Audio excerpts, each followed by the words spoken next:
Bawat hibla ng kasaysayan ay may tinatagong liwanag. Sa channel na to, malalaman mo ang tunay na kwento. Mula sa simula hanggang wakas, ihanda ang sarili sa bagong kaalaman. Panoorin natin ang video ng Mensahero ng Silangan.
Masayang balita mga Ophirians, ito ang pagpapatuloy ng Mystery Babylon. Muli kaming nagpapaalala na panoorin muna ang Creation series bago magpatuloy sa Babylon series para maunawaan itong video. Gagamit po ulit tayo ng mga guide question. Ang Tower of Babel ba ay literal at physical structure o ito ay symbolic lamang? Saan matatagpuan ang ancient at New Age Towers of Babel? Sa sinundang video, inilahad natin kung sino ang serpent seed na sumakay din sa Noah's Ark at sa kanila nagsimula ang serpent seed pagkatapos ng baha hanggang sa kasalukuyang panahon. Sinabi din natin na hindi talaga tuluyang papatayin ang serpent seed para matupad ang sumpa na binitawan ng Elohim dahil sa pagkakasala ni Adam and Eve. Matatagpuan yan sa Genesis 3:15. And I will put enmity between thee and the woman, and between thy seed and her seed. It shall bruise thy head, and thou shalt bruise his heel. Ang itinuturing na pinakamatandang sibilisasyon sa mundo ay matatagpuan sa Mesopotamia kung saan naroon ang Babylon. Sa mga lugar ng Mesopotamia, natagpuan ng mga archaeologists ang pinakamatandang mga relics of ancient civilization. Ngunit sila ay naguguluhan dahil bandang huli may mga natagpuang relics na higit pang matanda kaysa sa sibilisasyon ng Mesopotamia. Kung archaeology ang pagbabatayan, may mga relics na mas matanda pa sa panahon ni Adam and Eve. Ibig sabihin, mula yan sa civilization ng first couple. Ang mga sumunod na wave of relics ay mula sa sibilisasyon ni Cain hanggang sa inabutan ng baha. Ang mga relics naman mula sa huling bahagi ng sibilisasyon ni Cain na inabutan ng baha ay humahalo sa mga relics na nagsimula pagkatapos ng baha. So, mahirap po maglagay ng cut-off sa panahon dahil ang baha ay hindi naman umabot ng ilang taon. Diyan pumapasok ang gray area o kalituhan kapag i-reconcile na ang mga impormasyon ng Biblia at archaeology. May isa pang mahalaga na dapat tandaan. Ang pinakasentro ng sibilisasyon ni Cain ay matatagpuan sa silangang bahagi ng mundo at hindi natin pwedeng alisin ang posibilidad na kumalat din ang kanyang lahi sa ibang panig ng mundo bago pa man ang baha. Kaya huwag kayong magugulat kung may mga relics sa ibang panig ng mundo mula pa sa panahon bago ang baha na humalo din sa relics mula naman sa panahon ng first couple. Ngayon, kung i-categorize pala natin ang mga relics na maaaring matagpuan ng mga archaeologists, ito ay mahahati sa tatlo. Una, panahon ng first couple. Pangalawa, panahon ni Adam and Eve hanggang sa baha. At pangatlo, panahon pagkatapos ng baha. Maituturing natin ang Mesopotamia na pinakamatandang sibilisasyon mula nung naganap ang baha. Doon muling lumutang ang serpent seed na nagmula sa panahon ni Cain. Sina Ama na galing sa lahi at sibilisasyon ni Cain ang naging tulay ng serpent seed at siya din ang naging conduit ng sibilisasyon at ideolohiya mula sa panahon ni Cain papunta sa kasalukuyang computer age. Ngayon, balikan natin ang panahon sa Mesopotamia. Paano nagkaroon ng ideya ang mga tao na magtayo ng Tower of Babel pagkatapos ng baha? Tandaan na ang mga taong ito ay wala pang alam. Nagsisimula pa lang ulit silang aralin ang kapaligiran. Pero bakit napakabilis naman yata at napaka-advance agad ng kanilang kaalaman? Ang paggawa ng bricks at tar ay chemistry. Ang paggawa ng malalaking structure ay nangangailangan ng architecture, civil at geodetic engineering. At tandaan din natin na walang kinalaman sina Noah at Shem sa pagtatayo ng Tower of Babel dahil hindi yan inspired ng Elohim. Dahil dyan, lumalabas na ang key persons or mga mastermind ay sina Ham at Japheth sa pangunguna ni Naama. Ang karisma at ideolohiya ni Naama ang nagbuklod sa mga tao upang magkaisa at muling magtayo ng city at tower. Ang pagtatayo ng city at tower ay madaling na-conceptualize ng mga tao mula sa sibilisasyon ni Cain. Paano namin nasabi? Ang kasagutan ay matatagpuan sa Japan. Taong 1985, nadiskubre ng isang diver ang isang megalithic structure sa ilalim ng dagat sa Yonaguni, Japan. Ang Yonaguni Island ang southernmost island ng Japan na pinakamalapit sa Pilipinas.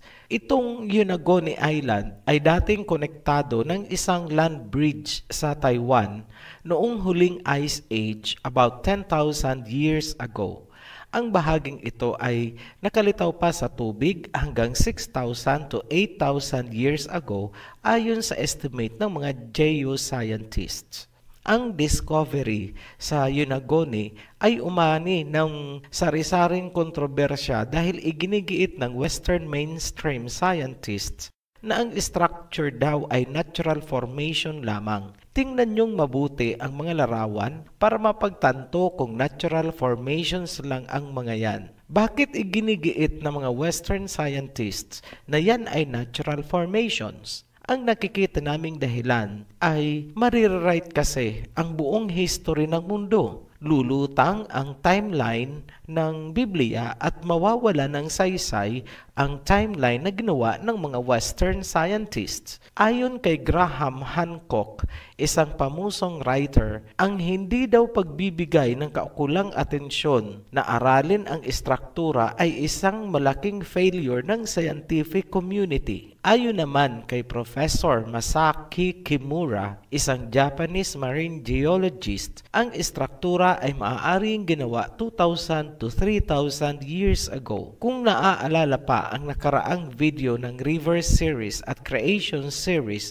na ipakita na natin na ang Pilipinas ang land of Havilah ng Genesis. Ang lupain ng Pilipinas ang East of Eden. Sa lupain ng Pilipinas, inilagay ang Garden of Eden dahil sa maganda nating klima. Ngayon, noong si Cain ay pinalayas mula sa lupain ng Havilah, siya ay napunta sa Land of Nod sa east o silangan pa rin ng Eden. Ang mga location na yan ay lalong lilinaw sa inyo kapag nailabas na natin ang world territories. Bigyan nyo lang po kami ng kunti pang panahon. Bago ang baha, ang sea level ay napakababa pa. Hindi imposibleng nakatawid pa si Cain. Hindi rin natin pwedeng alisin ang papel na ginampanan ng mga Nephilim na maaaring tumulong kay Cain. Tandaan natin na mula noong umalis na si Cain sa lupain, wala na siya sa custody ng Elohim. Nalipat na siya kay Lucifer. Matatagpuan ang supporting verse niyan sa 1 John chapter 3 verse 12. Do not be like Cain, who belonged to the evil one and murdered his brother. And why did he murder him? Because his own actions were evil and his brothers were righteous. Pababayaan ba si Cain ng kampo ni Lucifer? Siyempre hindi. Napaka-espesyal ni Cain para kay Lucifer. Diyan pumasok ang role ng mga Nephilim bilang mga watchers nitong bagong sibol na lahi ng serpent seeds. Balikan natin ang Yunaguni Monument. Para sa Ophirian heritage, ang Yunaguni Monument ay may malaking kaugnayan sa foundation ng Mystery Babylon dahil dyan nagsimula si Cain kasama ang mga natitirang lahi ng first couple na galing naman sa Africa. Matapos ang baha at pagtaas ng sea level, malaking bahagi ng Land of Nod at ng city ni Cain ang tuluyang nalubog sa ilalim ng dagat hanggang ngayon. Itinuturing ng Ophirian heritage ang Yunaguni Monument na bahagi ng city ni Cain dahil kalapit ito ng Havilah. Higit sa lahat, titigan niyong mabuti ang isang larawan na kuha ng mga researchers. Ito ang tinatawag na stage ng monument. Pansinin ang bandang kaliwa ng larawan. Makikita ang mukha ng isang tao, may ilong, may bibig, at bandang gitna, pansining mabuti ang headdress. Kapansin-pansin ang malaking hawig nito sa mga headdress ng mga Egyptian pharaoh. May mga observers na nagsasabi na kagaya daw ng sa mga Aztecs. Ngunit ang parang buhok na nakaukit ay isang depiction ng mga stripes sa Egyptian headdress. Nagkataon lang ba na ang nakaukit sa stage ng Yunaguni Monument ay magkahawig sa gamit ng mga pharaoh? Hindi po. Unang-una, ang Egypt ay galing kay Ham. Si Ham ay anak ni Naama at si Naama ay galing sa lahi ni Cain. Pangalawa, ang Yunaguni Monument ay isang hugis pyramid, kaya nga tinaguri ang Pyramid of Japan. Saan ba nakatayo ang pinakapamusong pyramid? Sa Egypt. Ano ang suot ng mga pharaoh? Headdress na katulad ng nasa carving sa stage ng Yunaguni Monument. Ano ang nakalagay sa headdress ng Egyptian pharaoh? Serpent. Ano ba ang lahi ni Ham, Naama at Cain? Serpent. Nagkataon lang ba ang mga pagkakaugnay ng pyramid, headdress at serpent? Hindi po. Napakalakas ng corroboration of events. Ngayon, dumiretso na tayo sa Tower of Babel. Tandaan natin na ang Tower of Babel ay yari sa bricks at tar. Hindi bato ang ginamit kundi bricks. Ang location nito ay malapit sa Mount Ararat kung saan sumadsad ang Noah's Ark. Tandaan din na ang pagtatayo ng Tower of Babel ay pinangunahan ng mga taong nagtataglay ng genes ng serpent. Ang serpent ay isang reptile. Tinatawag ito sa modern conspiracy theories na reptilian-human hybrids galing daw sa ibang planeta.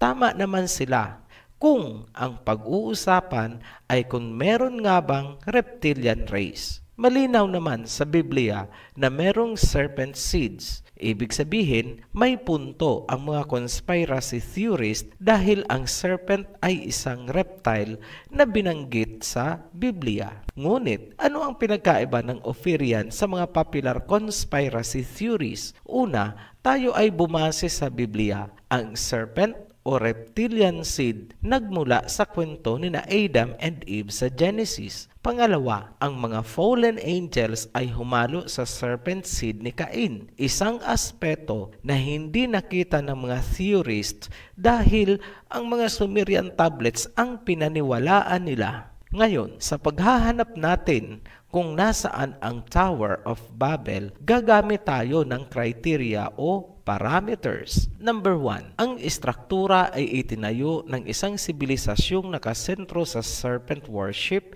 serpent ideology, at serpent authority. Number 2, ang istruktura ay matatagpuan sa Mesopotamia, malapit sa lugar kung saan sumadsad ang Noah's Ark. Number 3, ang istruktura ay may kaugnayan kina Naama, Ham, at Canaan. May natagpuan tayong isang istruktura na pasok sa lahat ng pamantayan na yan. Tinatawag itong ziggurat na ang ibig sabihin ay to build on a raised area. Ang ziggurat ay isang pyramidal structure na yari sa baked bricks. Ang pinakamalaking ziggurat ay matatagpuan sa ancient Babylon at pinangalanang Etemenanke or Ziggurat of Marduk. Ang ibig sabihin ng salitang Itemenanke ay foundation of heaven and earth, kaya ang zigurat ay dedicated kay Marduk bilang God of heavens and earth ng Mystery Babylon. Ayon kay Herodotus, ang zigurat ay hindi isang lugar para sa public worship kundi tirahan ng mga Mesopotamian gods. Doon daw natutulog si Marduk, yung God of heavens and earth. Sa pinakamataas na bahagi naman daw ng Babylonian zigurat ay mayroong golden couch para sa isang babae na hindi na pinangalanan ni Herodotus. Napaka-espesyal at misteryosa naman ng babaeng ito. Siya ang itinuturing na VIP ng oldest human civilization pagkatapos ng baha. Golden couch talaga ang kanyang luklukan sa loob ng tirahan ni Marduk.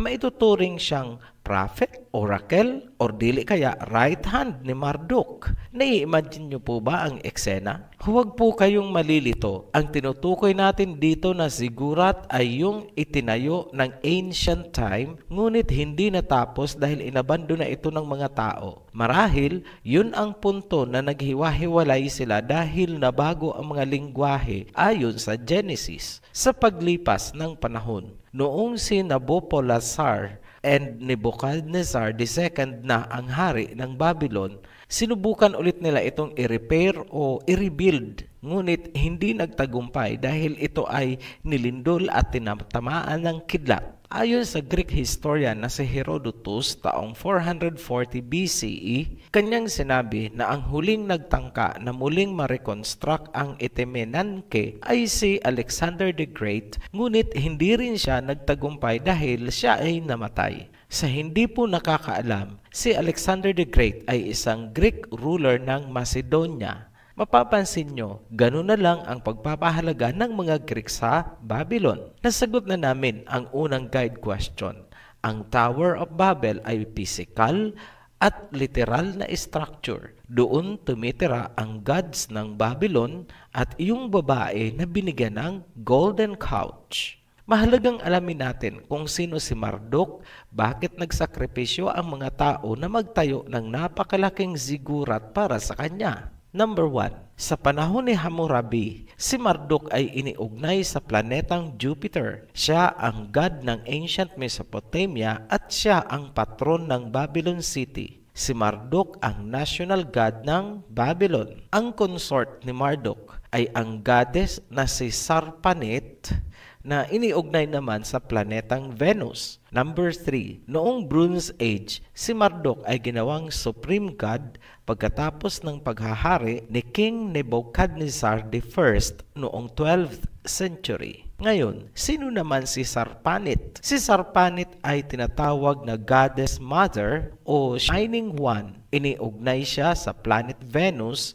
Siya ang naging asawa ni Marduk. Number 2, siya ay sinasamba sa pagsikat ng buwan at inilalarawan siya bilang isang buntis na babae. Number 3, si Sarpanit ay kilala ding Iroa, Gamsu at Ishtar. Ang kanyang kapiyastahan ay tuwing New Year. Tandaan po natin ang Ishtar. Si Marduk ay may alagang hayop na tinatawag na Moshusho o Moskosyo. Ito ay iniugnay sa basmo na tinatawag sa modern astronomy na Constellation Hydra o The Serpent. Ang kahulugan ng salitang Moskosyo sa Akkadian ay reddish snake, fierce snake o splendor serpent. Ang salitang Mos naman sa Sumerian ay snake o serpent. Isa lang ang maliwanag. Ang Babylon ay nauugnay sa mapula at matapang na serpent mula pa sa simula. Ngayon, saan matatagpuan ang depictions nitong Moskosyo? Nasa Stargate ng City of Babylon. Ibig sabihin, ang ancient Babylon ang pugad ng serpent seeds. Ang inaalagaang Moskosyo ni Marduk ay sumisimbolo sa serpent seeds mula sa lahi ni Cain.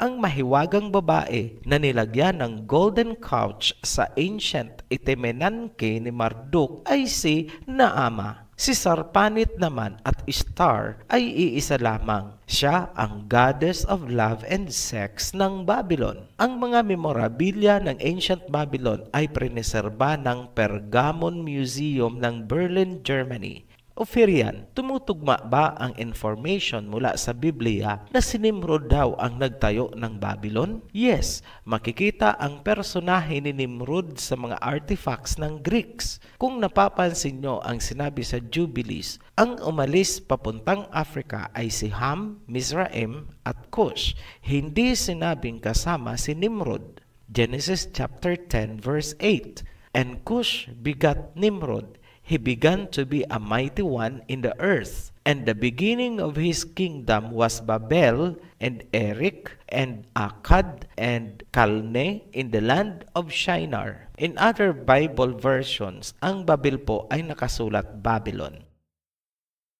Maliwanag na si Nimrod ay hindi umalis sa Mesopotamia noong naghiwa-hiwalay ang mga tao sa Towers of Babel. Katunayan, kay Nimrod nagsimula ang Babylonians and Akkadians. At kung naaalala nyo ang sinundang video, sinabi sa Jubilees na ang pumunta sa Africa matapos paghati-hati ni Noah ang mundo ay sina Ham, Cush at Mizraim.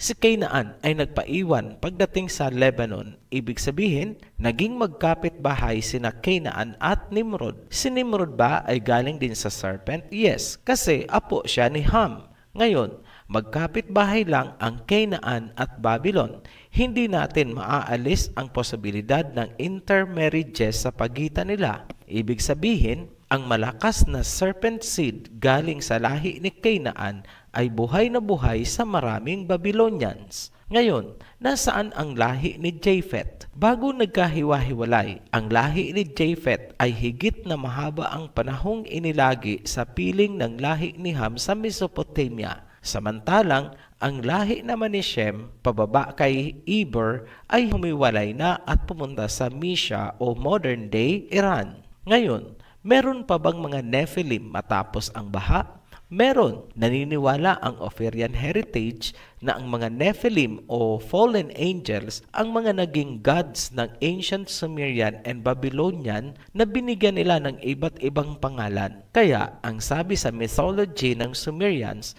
ang gods nila ay galing sa heavens kasi nga mga fallen angels o Nephilim.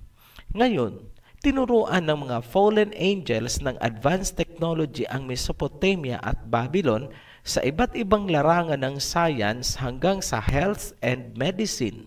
Noong bumagsak na ang Babylon, ang nagpatuloy ng nasimulang civilization ay ang mga Greeks hanggang kumalat na sa Europe. Kaya huwag kayong magtataka kung ang father of medicine ay Greek at ang simbolo ng medicine ay serpent dahil Babylon ang pinanggalingan. Huwag ding magtataka kung bakit ninais ng Gregong si Alexander the Great na muling i-reconstruct ang zigurat ng Babylon. Yan kasi ang cradle of civilization ng mga Greeks. Sa mahabang panahon, itinuturing na ang cradle of Western civilization ay ang Mesopotamia. Isang patunay lang ang serpent trademark na simbolo ng medisina. Kung aanalisahin natin, sa panahon ng Ancient Babylon, ang tao ay dalawang klase, serpent seed carrier at hindi carrier. Yung mga hindi carrier ay ang galing kay Shem at ang iba ay galing kay Japhet. Napanatili ni Shem ang pure seeds dahil humiwalay siya sa Babylonian civilization. Hindi rin na-contaminate ng Nephilim seeds ang lahi ni Shem dahil sa pagpapatnubay ni Noah. Tandaan, magkapit-bahay at magkamag-anak si Canaan at Babylon. Si Canaan ang sobrang wild pagdating sa strange flesh. Paano namin nasabi? Kay Canaan galing ang Sodom at Gomorrah. Ang Babylon ay liberated civilization, kaya magkasundo sila ni Canaan. At yun naman ang gustong-gusto ng mga Nephilim. Ang lahi ni Japhet na humalo sa serpent race sa Babylon ay nalahian ng serpent seeds at ang iba ay Nephilim seeds naman. May mga parehong nagtaglay ng serpent at Nephilim seeds at yun ang naging pinaka-royal elite. Kumbaga, naging royal bloodline. Noong bumagsak na ang Babylon, humiwalay na ang lahi ni Japheth. Taglay na nila sa populasyon ang serpent at Nephilim genes. Ang pinakamatatalino, agresibo at liberated ay ang may kombinasyon ng serpent at Nephilim genes. Sila yung mga maaamong tupa kung titingnan, ngunit mababangis na lobo pala. Sila ang mga great conquerors in human history. Yung tipong lusob dito, lusob doon, sakop dito, sakop doon. Mahilig silang mang-alipin ng ibang lahi. Sa pagbagsak ng Babylon, ang may kakayahan na magpatuloy ng civilization ay itong serpent Nephilim race. Itinuloy nila ang Babylonian culture, civilization, ideology, government, liberalism, at religion. Sa madaling salita, the ways of Cain. Napakatalino ng race na ito dahil nagawa nilang ipasok pailalim ang kanilang doktrina at relihiyon sa mismong Biblia na binabasa ng mga tao sa buong mundo. Ang pinakamabigat na ginawa nila ay ang pag-alis ng pangalan ng Creator sa Biblia at ipinalit nila doon ang pangalan ng kanilang mga sinasambang mga Diyos-Diyosan. Isa lang yan sa halimbawa, ngunit tatalakayin natin yan ng mas malinaw sa hiwalay na video. Ngayon, anong civilization at saan matatagpuan ang serpent Nephilim race at ano-ano ang palatandaan ng kanilang civilization? Balikan natin ang Tower of Babel. Ito ang nabigong proyekto na sumisimbolo sa unified rebellious civilization na kanilang itinatayo sana matapos ang baha.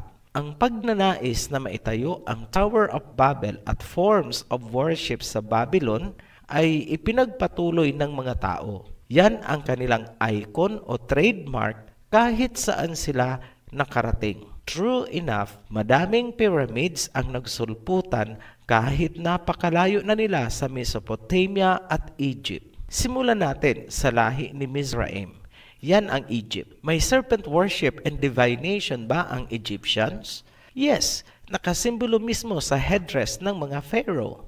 Ngayon, sa labas naman ng Egypt, marami ding pyramids ang nagsulputan. Isa-isahin namin. Monte de Accode, Sardinia, Italy.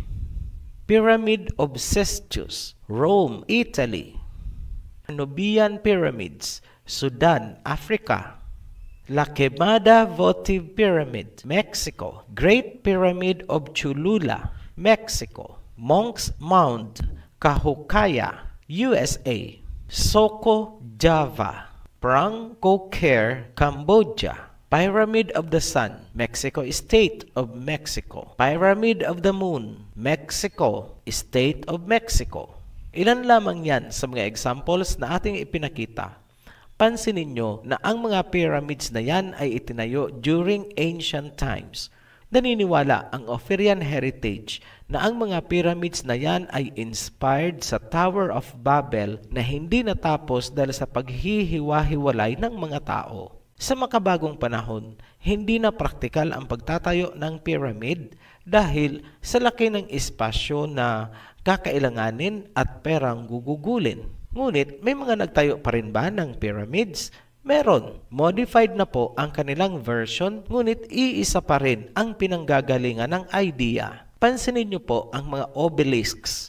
Maraming mga scholars ang nagsasabi na ang obelisk ay simbolo ng phallic worship. Ngunit sa ating pagsasaliksik, nakita natin na ang obelisk ay mas nauugnay sa ancient Babylon na naipasa sa Egypt. Ang obelisk ay modified version lamang ng pyramid at ang pyramid ay simbolo ng Tower of Babel. By definition, maituturing na obelisk ang isang structure kung ito ay poste na itinayo, may apat na side at ang dulo ay pyramid.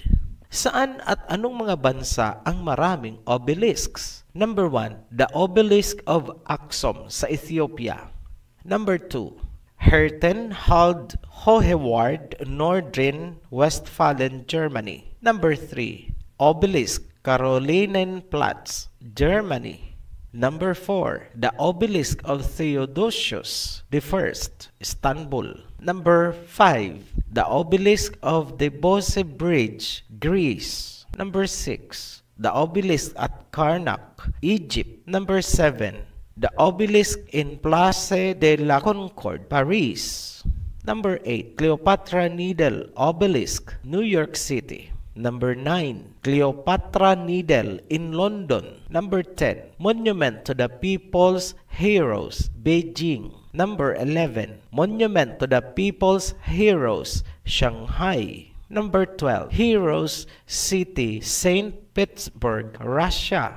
Number 13, Washington Obelisk, the biggest of them all, reaching the heavens. Sa lahat ng obelisk na naipakita natin, ang naiiba ay ang obelisk ng China, Russia at Aksum sa Ethiopia. Ang obelisk ng Aksum ay rounded ang pinakadulo.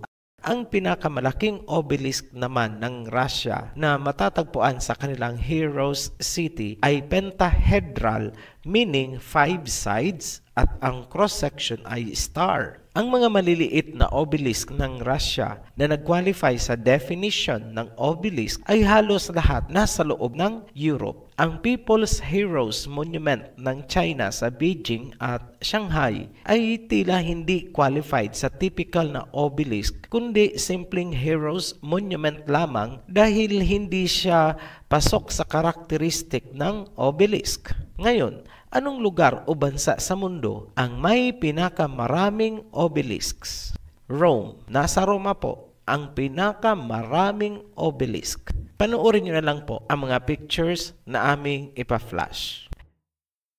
Bilang summary, ang mga pyramid na matatagpuan sa iba't ibang panig ng mundo ay masasabi nating inspired ng Tower of Babel. Ito ay kumalat mula sa Babylon, papuntang Africa, Europe, America, to the east hanggang China. May mga pyramid na ginamit bilang simbolo ng civilization at religion. May mga pyramid naman na ginawa bilang libingan lamang. Yan ang malaking pagkakaiba. Sa pag-usad ng panahon, ang pyramid ay na-modify at naging obelisk. Hindi matatawag na obelisk ang isang istruktura kung ang dulo nito ay hindi pyramid. Kapansin-pansin na ang pinakamaraming obelisk ay nasa Europe at sa buong mundo, ang lugar na may pinakamaraming obelisk ay ang Rome. Ang pagkakaroon ng pyramids or obelisk ay maaari nating ituring na dekorasyon lamang at walang espesyal na pinakahuhulugan. Ngunit kung maliban sa pyramid or obelisk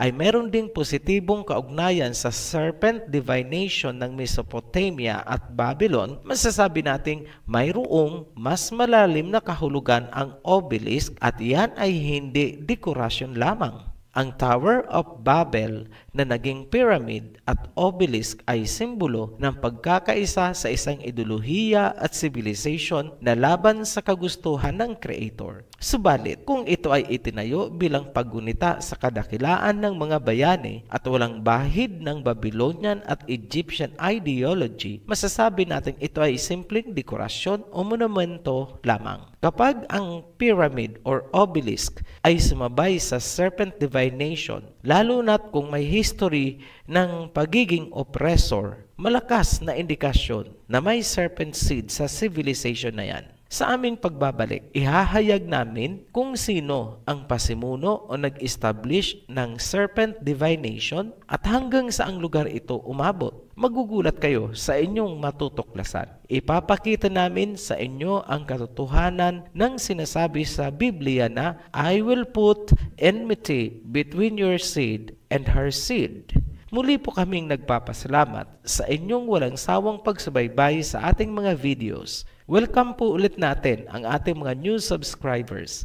Suggestion lang po sa mga baguhan, mas madali nyong mauunawaan kung panunuorin nyo ang mga videos gamit ang playlist. Hanggang sa muli, be blessed, Operians! Tunay ngang maraming dapat muling tuklasin kung kayo'y natuto o naliwanagan.